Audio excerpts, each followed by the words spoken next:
The radio crackled once, then died. Lieutenant Commander Kayla "Ghost" Reeves stared at the static-filled display in her F-22 Raptor's cockpit, 38,000 feet above the Hindu Kush Mountains. Below, 6 Navy SEALs were about to die, and according to every voice streaming through her headset, she was supposed to let it happen. "Ghost, this is Overlord. You are ordered to return to base. Air support mission is terminated. Acknowledge." The voice belonged to Colonel Marcus Webb, her commanding officer, a man who'd made it clear that women belonged in transport planes, not fighters. She didn't acknowledge. Instead, she watched her radar screen paint a picture of hell. 12 Taliban fighters moving in perfect coordination toward grid November 7/7, where SEAL Team 6 had been compromised during what should have been a routine intelligence gathering mission. The team's extraction helicopter had been shot down 30 minutes ago. No backup was coming. The bureaucrats called it acceptable losses. The politicians called it strategic repositioning.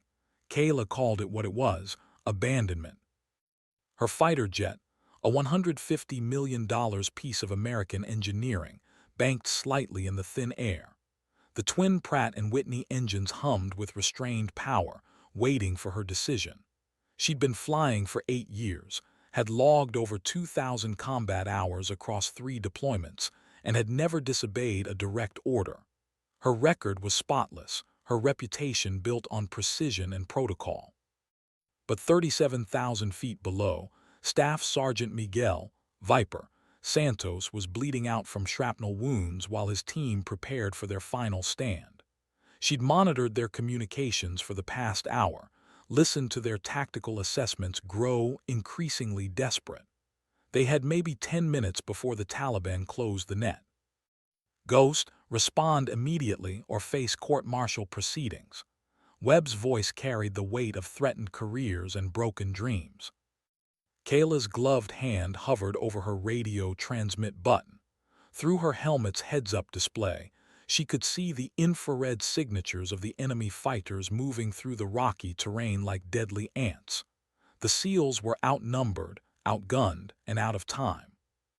Her call sign hadn't come from stealth technology or ninja-like reflexes.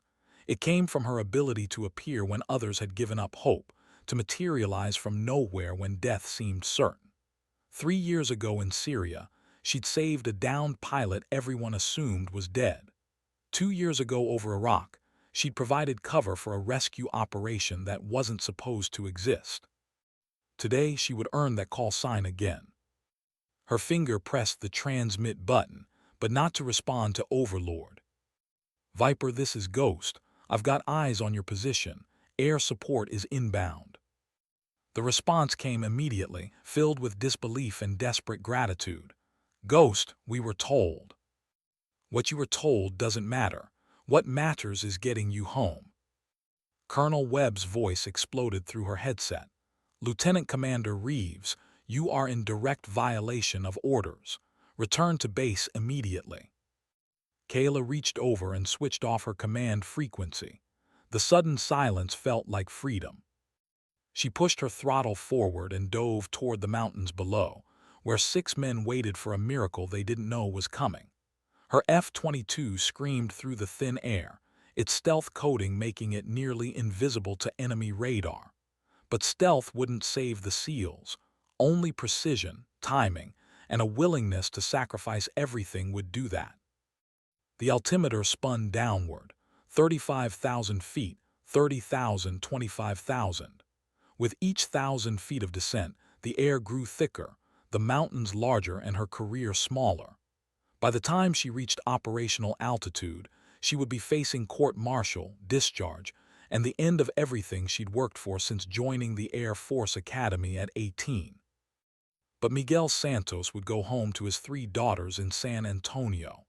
Petty Officer First Class Derek Hawk Morrison would make it back to his new wife in Virginia Beach. And that was worth more than any career, any pension, any legacy she might have built following orders that left good men to die. Her heads-up display showed the tactical situation in stark detail. The Taliban fighters had positioned themselves in a classic pincer movement, approaching the SEALs' position from 3 directions. They were well-trained, well-equipped, and confident in their numerical superiority. What they didn't know was that death was diving toward them at nearly the speed of sound. Ghost to Viper, give me your exact grid coordinates and target priorities. Grid November 77 Alpha, approximately 200 meters north of the crashed bird. We've got hostiles approaching from the north, east, and southwest. I'm painting targets with laser designation now. Through her targeting system, Kayla could see the laser dots appearing on enemy positions. Santos was still thinking tactically despite his wounds, still leading his team with the calm professionalism that had made SEAL Team 6 legendary. But as she lined up her first attack run, a new voice crackled through her radio, one that made her blood run cold.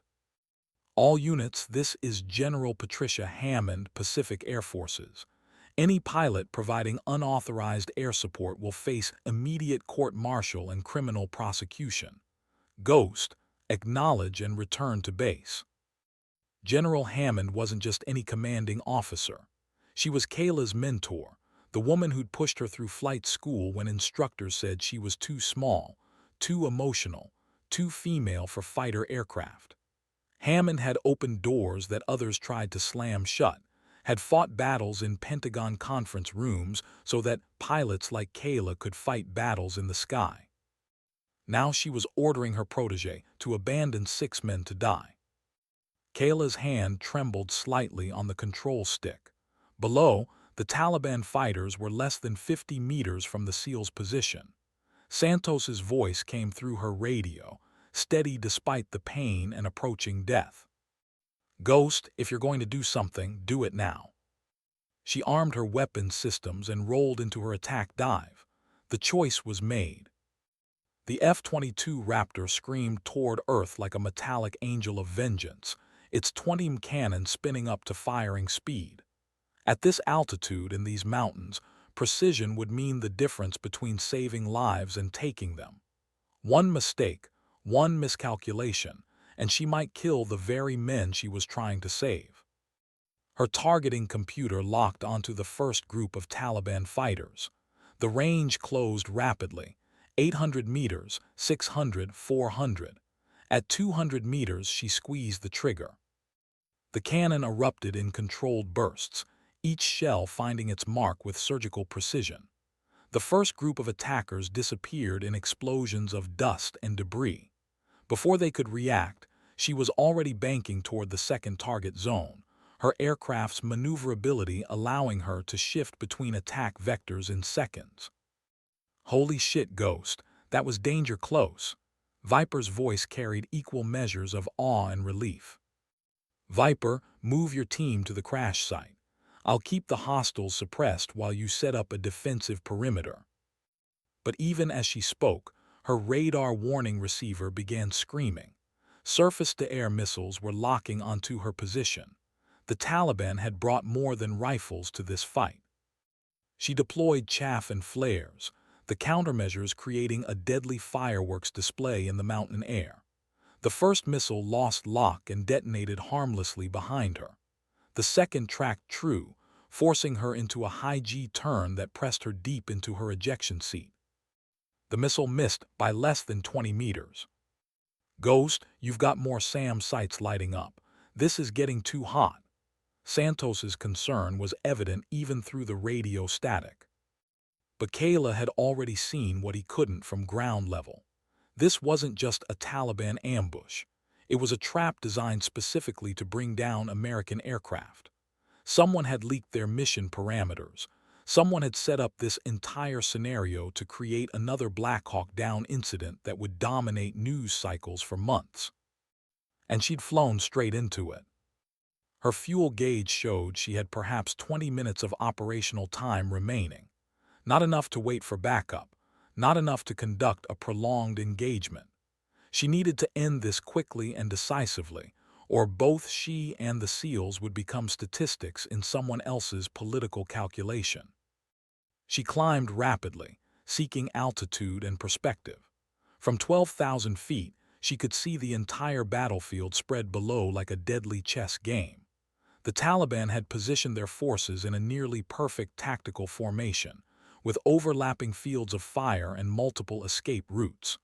This level of coordination suggested training, equipment, and intelligence that went far beyond what local fighters should have possessed. Viper, I'm seeing approximately 40 hostiles in prepared positions. This isn't a random ambush. Someone set you up. Copy that, Ghost. We suspected as much when they took out our bird with the first shot. Someone knew we were coming. The betrayal implications would have to wait. Right now, she had immediate problems. Her radar was painting 3 more surface-to-air missile sites coming online, and her electronic warfare suite was detecting multiple radio transmissions coordinating the enemy response. The Taliban weren't just trying to kill 6 SEALs. They were trying to prove they could bring down America's most advanced fighter aircraft. She activated her targeting pod and began systematic destruction of the SAM sites. Each attack run required her to dive through increasingly heavy ground fire, her aircraft dancing between tracer rounds and rocket-propelled grenades. The F-22's stealth capabilities meant little at these low altitudes, where visual targeting became the primary threat. Her first bomb struck a missile launcher positioned on a rocky outcropping, the explosion sending debris cascading down the mountainside. The second eliminated a radar site hidden among a cluster of boulders. But with each attack, she was burning fuel and ammunition at an unsustainable rate. Ghost, we've got movement on all sides. They're bringing up heavy weapons. Viper's tactical assessment was grimly professional. She could see it too. Technicals mounting heavy machine guns, crews setting up mortars, and what appeared to be a recoilless rifle team moving into position. The enemy had committed significant resources to this operation, resources that suggested they expected a much larger payoff than 6 dead SEALs. They expected her. The realization hit like cold water. This entire scenario had been constructed around the assumption that American air support would respond to a SEAL team in distress. Someone had counted on her disobeying orders, had planned for her to fly into their carefully prepared killing ground. And she'd done exactly what they expected. But as she rolled into another attack run, Kayla realized something her enemies hadn't counted on. She wasn't just any pilot. She was Ghost, and she specialized in impossible situations.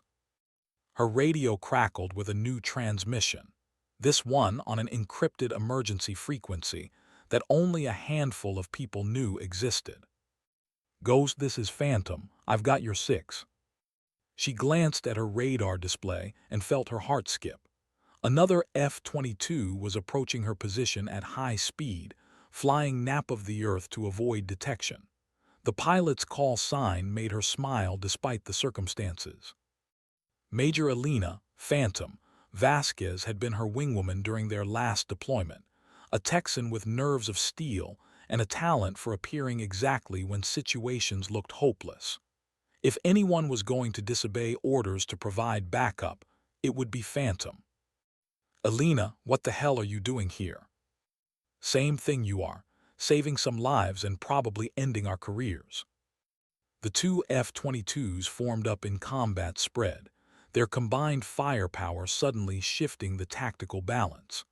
What had been a desperate defensive action was about to become a coordinated assault that would turn the ambush inside out. But first, they had to deal with the growing surface-to-air threat. Kayla's threat display showed 6 active missile sites now, with more coming online every minute. The Taliban had turned these mountains into a deadly spider web, and they were tightening the strands around both aircraft. Phantom, we need to take out those SAM sites before they get lucky. Already on it, Ghost. I've got targeting solutions on 3 sites to the north. You take the southern positions. They split apart, diving toward their respective targets in perfect coordination. Years of training together had created an almost telepathic understanding of each other's flying styles, allowing them to coordinate attacks without constant radio chatter that might be intercepted.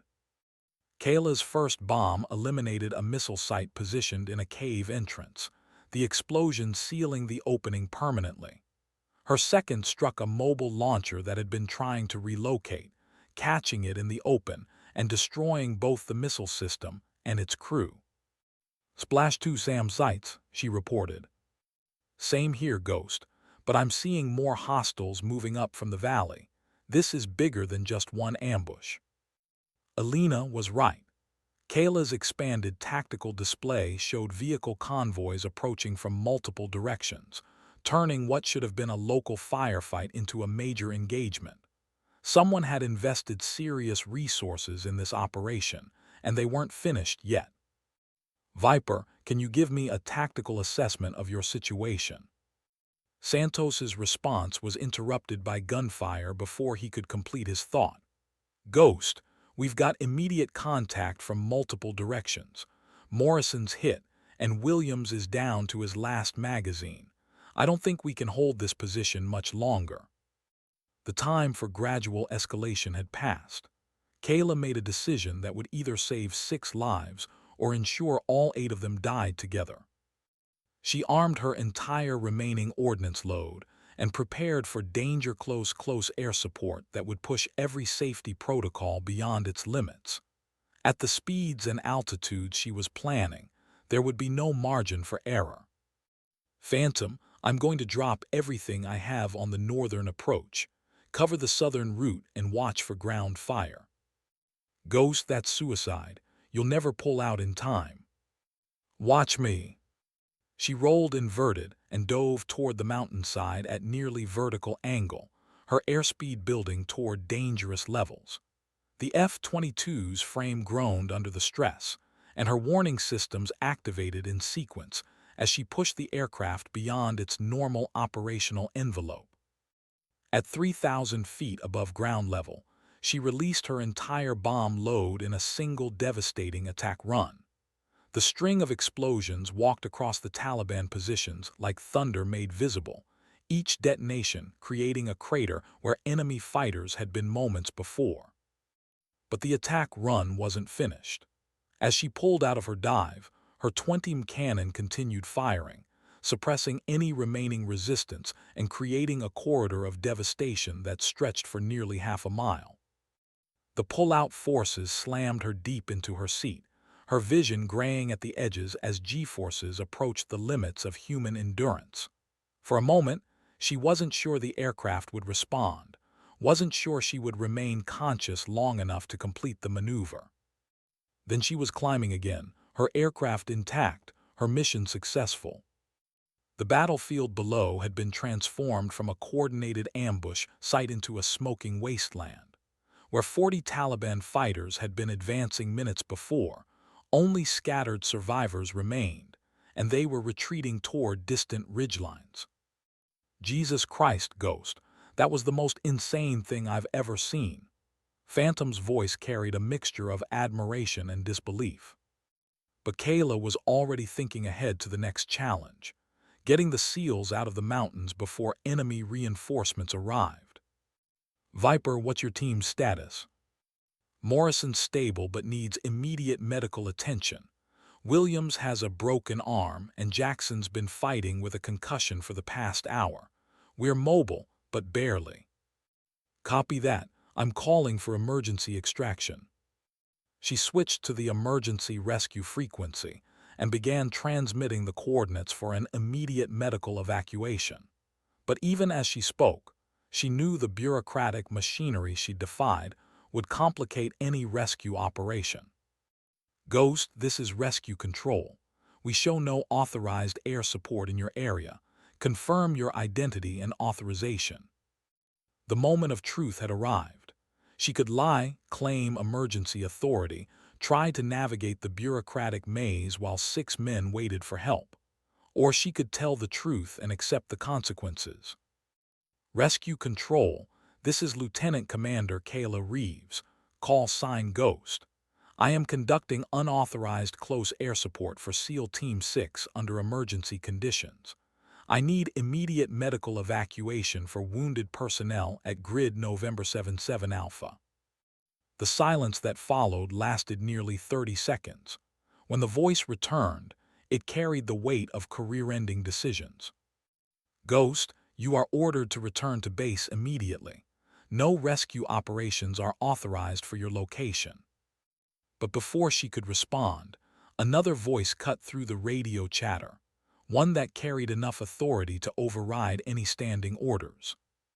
Rescue Control, this is Secretary of Defense Patricia Morrison. You will dispatch immediate medical evacuation to the coordinates provided by Ghost. Any delays will be considered dereliction of duty. Kayla blinked in surprise.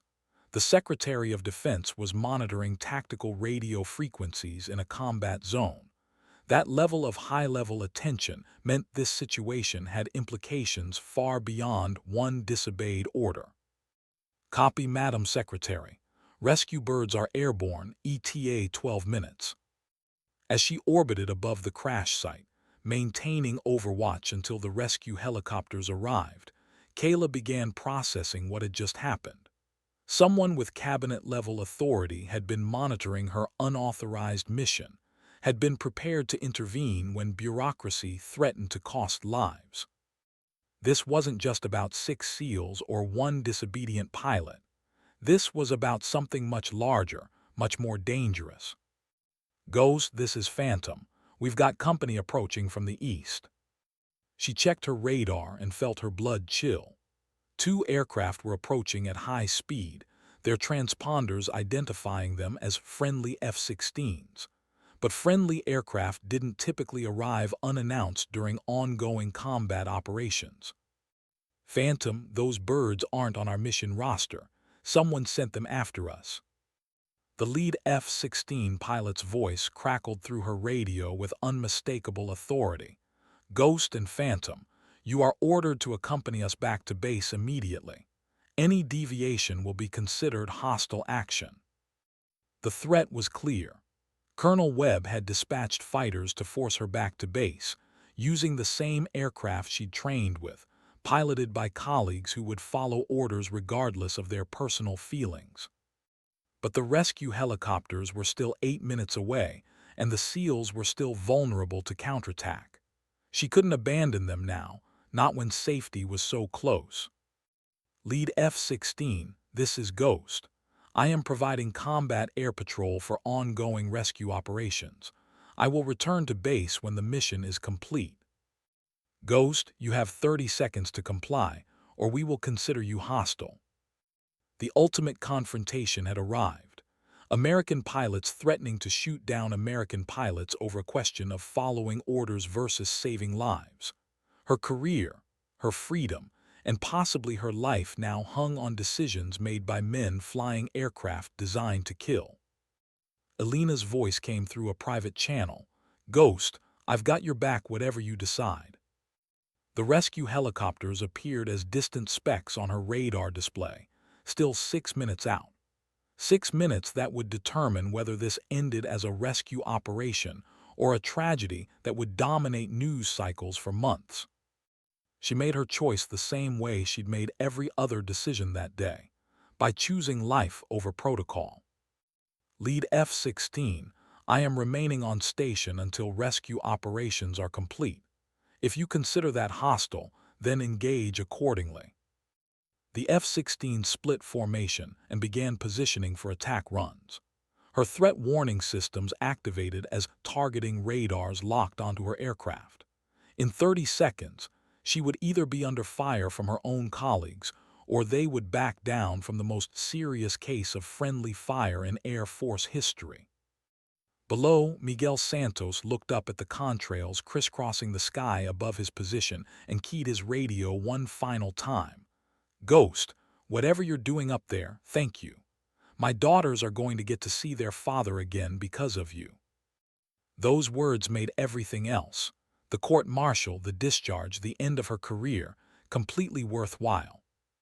The rescue helicopters touched down at Grid November 77 Alpha exactly 11 minutes after Secretary Morrison's authorization, their rotors kicking up clouds of dust and debris as combat medics rushed toward the wounded SEALs. From 12,000 feet, Kayla watched the tiny figures moving with practiced efficiency, loading stretchers and preparing for immediate medical evacuation. Miguel Santos was the last to board, limping toward the helicopter while maintaining rear security for his team. Even wounded, even after hours of combat, he remained focused on his responsibilities as a team leader. As the rescue bird lifted off, he keyed his radio one final time. "Ghost, this is Viper. We're clear and headed home. I don't know what this cost you, but 6 families thank you tonight." The F-16s had backed off during the rescue operation, their pilots unwilling to interfere with ongoing medical evacuation. But as the helicopters disappeared toward friendly territory, they resumed formation and began closing on her position. "Ghost, this is Colonel Webb. Return to base immediately." She looked at her fuel gauges and realized the decision had been made for her. After nearly 3 hours of combat operations, her tanks were approaching critical levels. She could make it back to base, but barely. "Phantom, time to face the music." "Copy that, Ghost. It's been an honor flying with you." The 2 F-22s formed up and began the long flight back to Bagram Air Base, where teams of investigators, lawyers, and senior officers were already preparing for what would become one of the most controversial court-martial cases in military history. But as she flew toward an uncertain future, Kayla felt something she hadn't experienced in years: absolute certainty that she'd made the right choice. 6 men would go home to their families because she'd refused to follow an order that would have left them to die. Everything else was just details. The landing at Bagram was surreal in its ordinary precision. She followed standard approach procedures, responded to tower instructions, and taxied to the assigned parking area as if she just returned from a routine training flight. Her ground crew performed normal post-flight inspections, while military police vehicles positioned themselves at discreet distances around her aircraft. Colonel Webb was waiting when she shut down her engines, his expression unreadable behind regulation sunglasses. Beside him stood a woman in Army dress uniform, whose insignia identified her as a brigadier general from JAG Corps.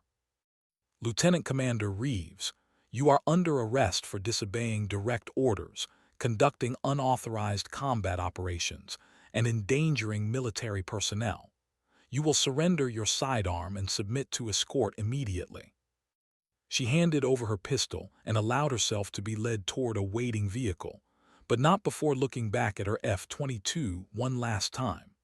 The aircraft sat silent on the tarmac, its stealth coating still bearing scorch marks from ground fire, and its weapons pylons empty after the day's operations. It might be the last time she ever flew a fighter aircraft. The base detention facility was a small concrete building designed more for drunk soldiers than for pilots facing serious charges. Her cell contained a cot, a sink, and a small window that looked out toward the flight line, where she'd spent the happiest hours of her career. But as she sat in the gathering darkness, Kayla found herself thinking not about her uncertain future, but about a 3-year-old girl in San Antonio who would get to hug her father when he came home from deployment. That was worth any price they might ask her to pay. The court-martial proceedings began 6 days later in a sterile conference room that had been converted into a temporary courtroom. Colonel Webb sat at the prosecutor's table, his uniform bearing ribbons from 2 decades of military service. Across from him, Kayla's defense attorney, a young captain from JAG Corps who looked barely old enough to vote, shuffled through documents with nervous energy.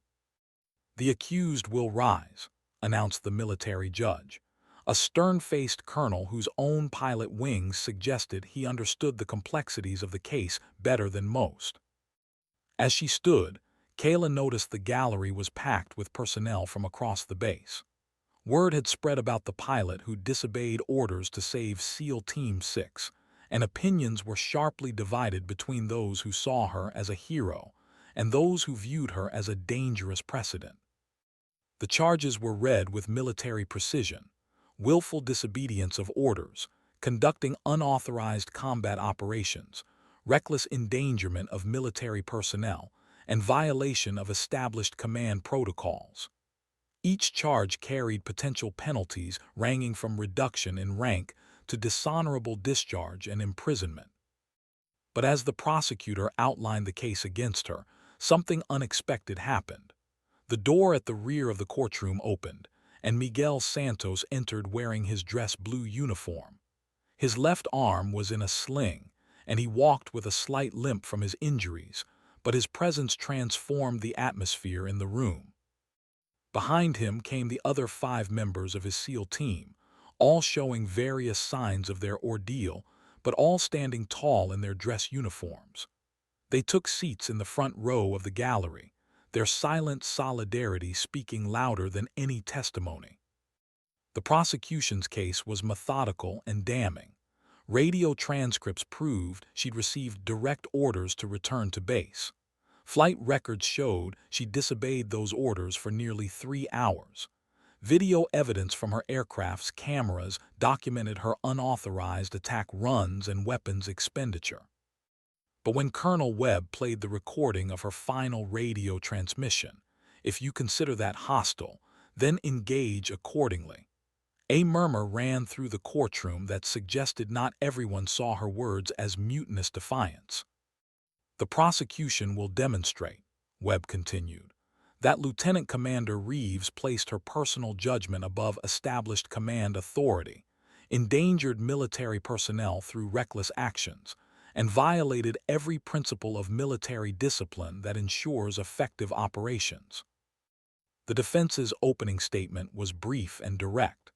Ladies and gentlemen of the court, the defense will prove that Lieutenant Commander Reeves acted in accordance with the highest traditions of military service by placing the preservation of life above bureaucratic convenience.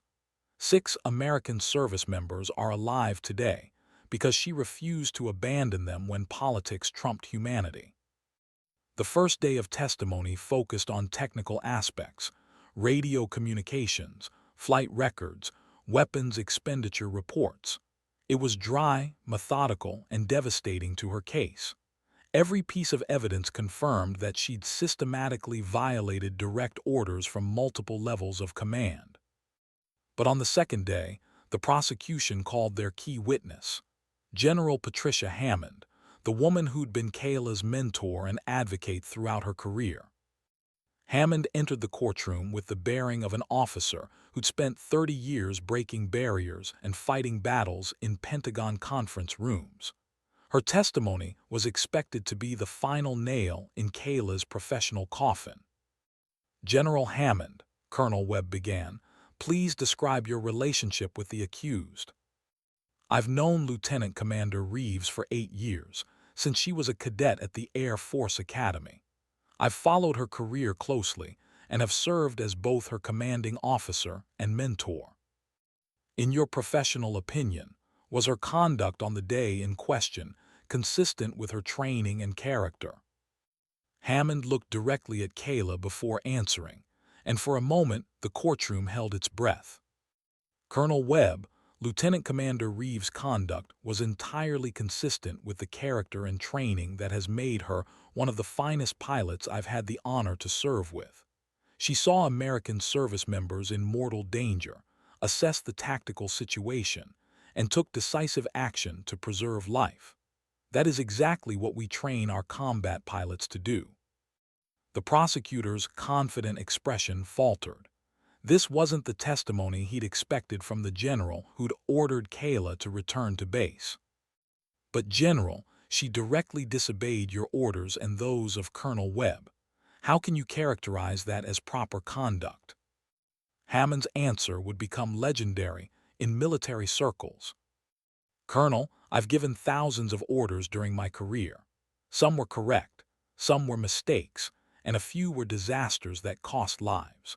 The mark of a true military professional is not blind obedience to authority, but the wisdom to distinguish between lawful orders that serve the mission and bureaucratic directives that endanger American lives. Lieutenant Commander Reeves demonstrated that wisdom under the most extreme circumstances possible. The prosecution's case began crumbling that afternoon. When they called Colonel Webb to testify about command authority and military discipline, the defense's cross-examination revealed that he'd received no fewer than 6 recommendations to provide air support for the stranded SEAL team, recommendations he'd rejected for what appeared to be political rather than tactical reasons. Colonel Webb, the defense attorney pressed, when you denied air support requests, were you aware that SEAL Team 6 included wounded personnel requiring immediate medical attention? I was aware of their tactical situation. That's not what I asked, Colonel. Were you specifically aware that Staff Sergeant Santos was suffering from shrapnel wounds and blood loss?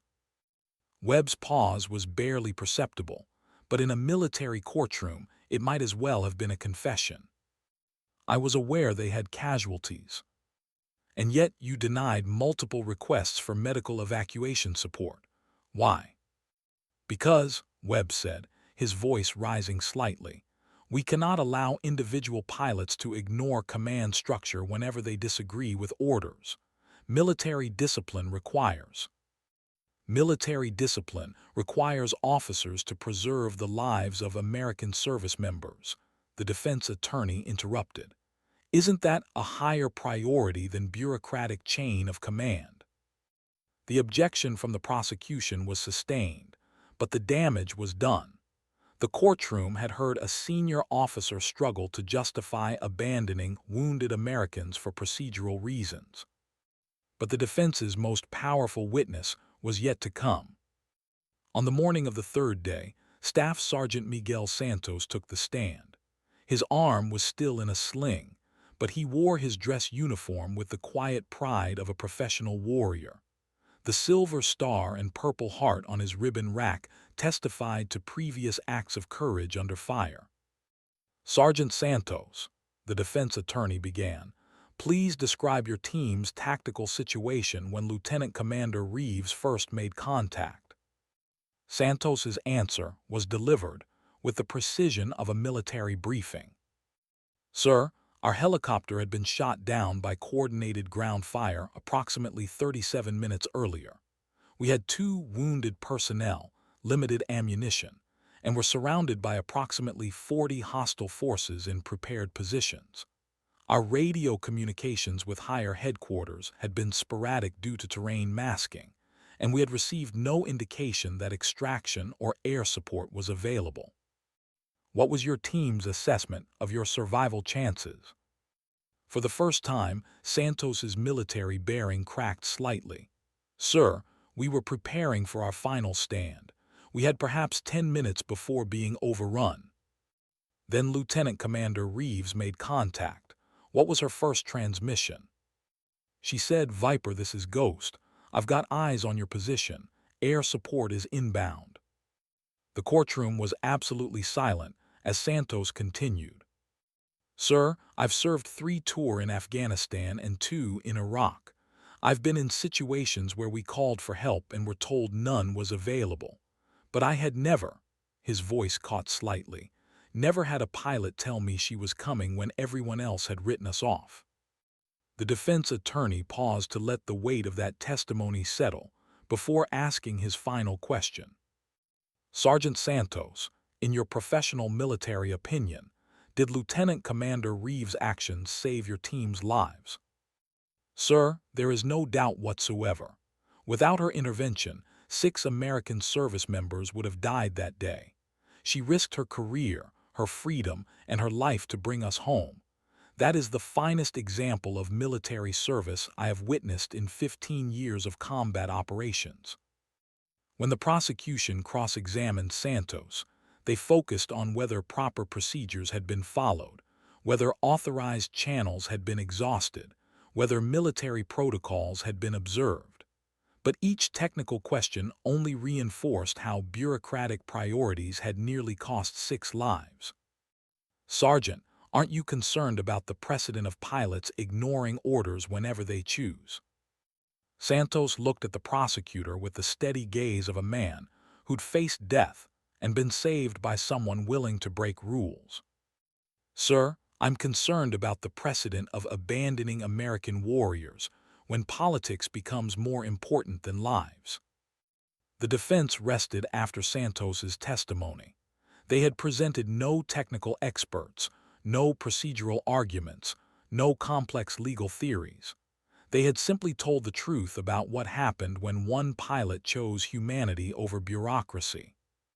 But as closing arguments approached, everyone in the courtroom understood that this case would establish precedents extending far beyond one officer's career. They were deciding whether the military valued blind obedience over moral courage, whether following orders mattered more than saving lives. The prosecution's closing argument was a masterwork of legal precision and military tradition. Colonel Webb stood before the panel of officers who would decide Kayla's fate and delivered a speech that acknowledged her good intentions while condemning her actions. "Members of the court," he began, "we do not question Lieutenant Commander Reeves' motivations. Her desire to save lives is commendable and reflects the highest values of military service. But motivation cannot excuse the systematic violation of direct orders from multiple levels of command." He paused, allowing his words to resonate before continuing. "Military effectiveness depends on a simple principle. When lawful orders are given, they must be followed regardless of individual judgment or personal preference. The moment we allow officers to pick and choose which orders they will obey, we cease to be a disciplined military force and become an armed mob governed by emotion rather than law." Webb's argument was compelling, grounded in centuries of military tradition and the hard-learned lessons of combat operations. Armies that allowed individual discretion in following orders had historically performed poorly and suffered needless casualties. "If we excuse Lieutenant Commander Reeves' actions," he concluded, "we open the door to chaos. Every pilot, every soldier, every sailor will believe they can ignore orders whenever they disagree with their superiors. That path leads to military collapse and national defeat." The defense's closing argument took a different approach entirely. The young JAG captain abandoned legal technicalities and spoke directly to the moral foundation of military service. "Members of the court, the prosecution asks you to believe that following orders matters more than preserving life. They want you to conclude that bureaucratic compliance trumps moral courage. But that is not the military tradition I know, and it's not the tradition that has made our armed forces the most respected in the world." He walked closer to the panel, his voice gaining strength as he continued. Lieutenant Commander Reeves faced an impossible choice: obey orders and watch 6 Americans die, or disobey orders and risk everything to save them. She chose to save lives, and in making that choice, she honored the deepest values of military service. The captain paused, looking at each panel member individually.